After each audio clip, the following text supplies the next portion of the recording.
speaking of people, possibly trying to leave and link up, and I think is the biggest kind of thing going on in wrestling right now. MJF is at an he's having some issues with Tony Khan and AEW regarding his contract, and I remember when MJF originally signed, he signed a 5-year deal to basically, commit to AEW till 2024. Everybody's heard about it. I've kind of neglected talking about it thus far, because it always seemed like, this work that he was running, like, as part of his story, just to like keep a little heat on himself, like really playing with AEW hardcore is like, I'll fucking leave, I'll go to WWE, Mm-hmm. and it'd be like the best kind of heat that he can get. But this all kind of sounds real now. So from all this stuff, and then James and I were talking about it over the weekend, and we, familiar with, players and, other sports, seeing what's going on. I kind of see it from both sides, in a case, because it's like, all right, if you're Tony Khan, like, immediately I thought, I was like, well, he's gonna want to give him more years if MJF is wanting to get more money or whatever. And apparently there's a big point of contention, like, people walking in off the street. Essentially, MJF is stuck on this old deal. He feels he's outperformed that contract, according to the sources and all that stuff. And I would totally agree, like, especially everything we talk glowingly about MJF on this show Mm-hmm. all the time. So Yep. Always in some hot. yeah, always in some hot, always on there every week. Doesn't wrestle as many matches or anything, but he's you know, I don't know who's advising him to tell him to upset the apple cart this way, but I mean, if he feels like he's got to do this, like, I can't begrudge him for doing it. I would have, like, if it was me and I was a pro wrestler at MJF's level, I would be looking into superstar agents like Barry Bloom and be like, yo, we need to figure this out. And you got to look at it, I think, from you know like, I don't know too many teams that rip contracts up and basically just give raises with no, like, I don't know what they benefit from, aside, like, Well, he's trying to buy, like, I think the benefit would be buying MJF's happiness. That's why you do this now, right? mm-hmm. But I don't know, man. It's a long time from now. It's 2 years from now. Maybe TK is like, I'm not starved. Like, I'm not desperate. I'm not, like, in fear of losing someone like MJF to WWE or something like that, because WWE would never know what to do with an MJF.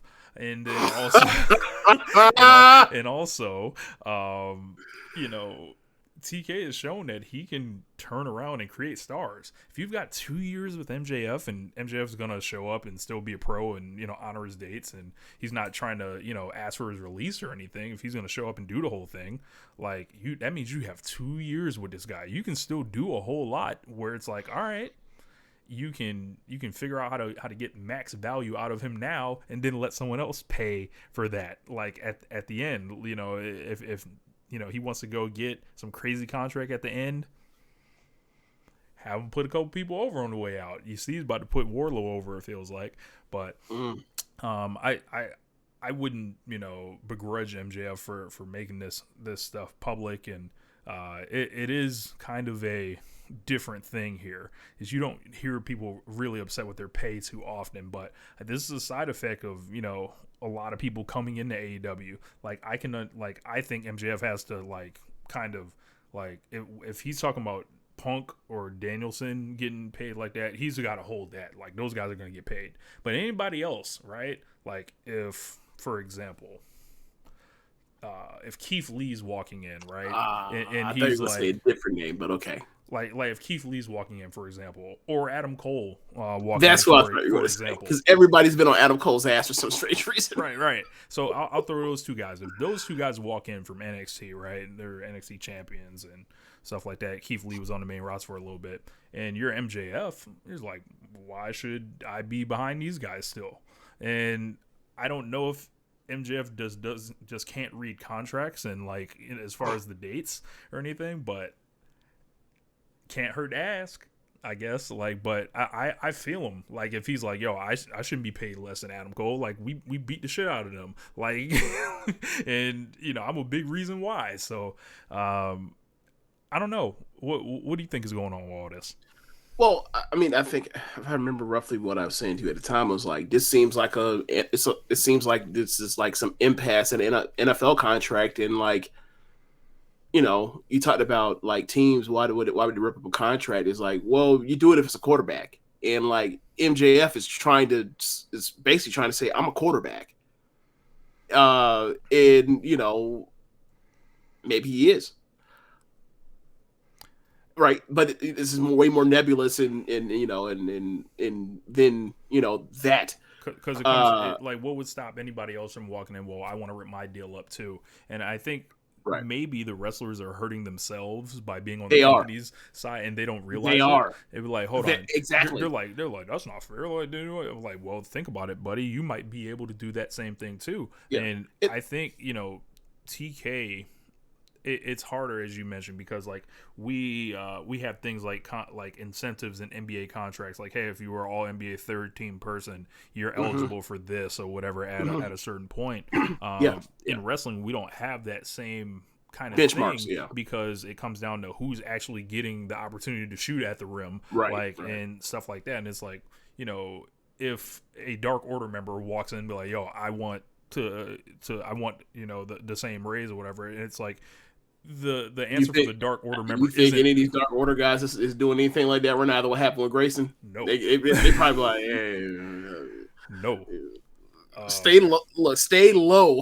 Yeah, stay low. Stay real low. But like their answer isn't the same as MJF's answer. Yeah, and I think maybe it's a case where CK doesn't want to create something like that, because then it comes down to, then you're putting yourself in a position where you have to lie to people like about the opportunity they're going to get, like in a way where it's like, you're really fucking with my money, like, and I don't think he wants to put himself in that position. But I don't know, man. I think for the thing for me, what I was like talking about, how it was before, was like, or last week or whenever we talked about it, was just like, this is a NFL contract dispute. He thinks he's a quarterback. I'm sure Tony Khan or whoever else is trying to impress upon him that he's not. Who knows who's right, who's wrong. But what I will say is this: like, MJF is absolutely somebody that's on the rookie contract.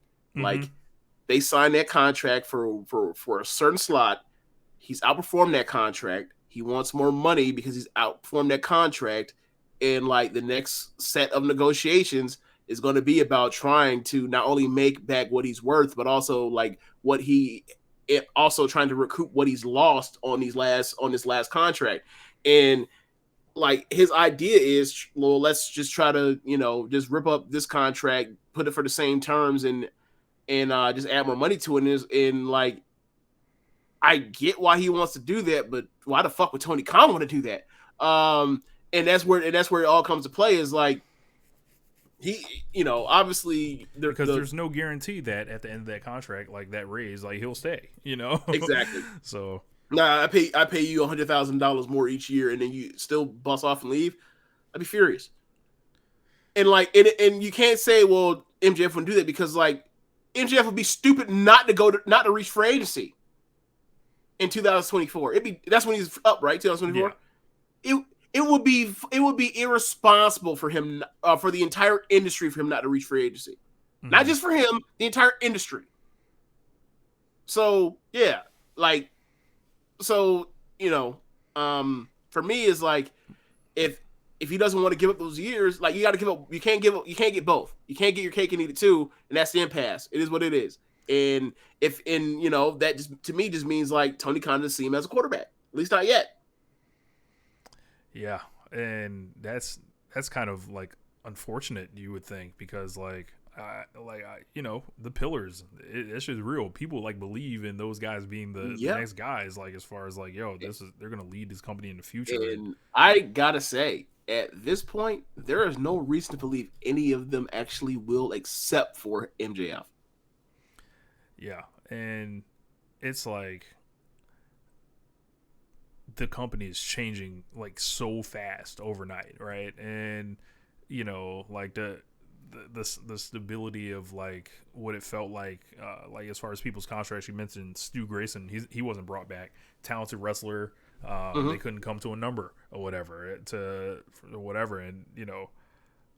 Godspeed to him. He didn't end up getting a lot of opportunity towards the end, like, and that's almost inexplicable. If I had to watch Bobby Fish singles matches over and over and over, I couldn't see one Stu Grayson match anywhere. I'm like, okay, all right, but like this is gonna keep happening. Like, and I would advise people, be happy, enjoy the stuff that you can for when you do it, because stuff is never going to stay the same. Like, they are, like, think about all the people that they're paying, right? That I'm sure didn't come in cheap. Christian, just kind of hanging out, like not doing, a ton of stuff. But like, if you're MJF and you think about Christian, it's like, well, what the fuck? Like, Rich, they have John Moxley and Bryan Danielson, like, just hanging out in the trios right now. Right. If you had told me that 7 months ago, no, that's not going that far, 6 months ago, that Bryan Danielson would be just in a trio, just making appearances here, as apprehensive kind of, as opposed to being like at the forefront of the like wrestler of the year / most outstanding wrestler debate. I'd have been like, look at what he's done when he came hit the ground running. That's going to continue another year. There's no Kenny Omega. Who else are you going to put the task this with? And like, he's now basically like being the shoot accountability buddy for John Moxley right now. You're right. So it's like, there are things that are more important than like trying to win wrestling MVP or whatever else. But it's like, I saw something different in the first half of the year when he showed up in AEW, and now it's totally different. Yeah. So as far as he's making a shit ton of money to be out here, not a main guy right now. Yeah. This is part of my apprehension with that, with the whole, like, their team and stuff like that. I was like, I do not want to see these guys hanging out doing this thing, like, and I think people were just kind of so in love with that idea, and I'm like, well, they instead of like 2 pay-per-view slots, it's 1 that they're taking up, right? If they're teaming up and stuff like that, which and I don't hate it. It's been well done. But it's like, that's not what I envisioned. And that's necessarily mean like they can't come up with something better than I envisioned. That shit happens all the time in AEW. But for me, it was kind of like, okay. And then Moxley, no. Okay, both tag team. Okay. Oh, they're not even a tag team, they're trios. Okay, when are you going to tag? Oh, until Kenny Omega is healthy. Oh, so it might not be even like until August or some shit, maybe. Okay, so like we basically have like guys making $1 million a year, like on ice, kind of. Okay, or sitting. Okay, where are the Young Bucks? Oh, they're wrestling Mexico. Not here. Not here, guys. No. Okay, all right. I don't know what the fuck's going on. Yeah. I don't know what the fuck's going on of late. Like, where are the top stars? What are they doing? Yeah, like, and you would think like MJF doing this at this time would be like, yo, I'll fucking walk. Like, you see, like, on a side note, I think WWE is doing an excellent job with Cody, as far as like his presentation, what they're requiring out of him, just kind of building around him, making him feel important and stuff like that. And I think that's the difference when you only got to take care of one. You only got one more person over as opposed to like 50.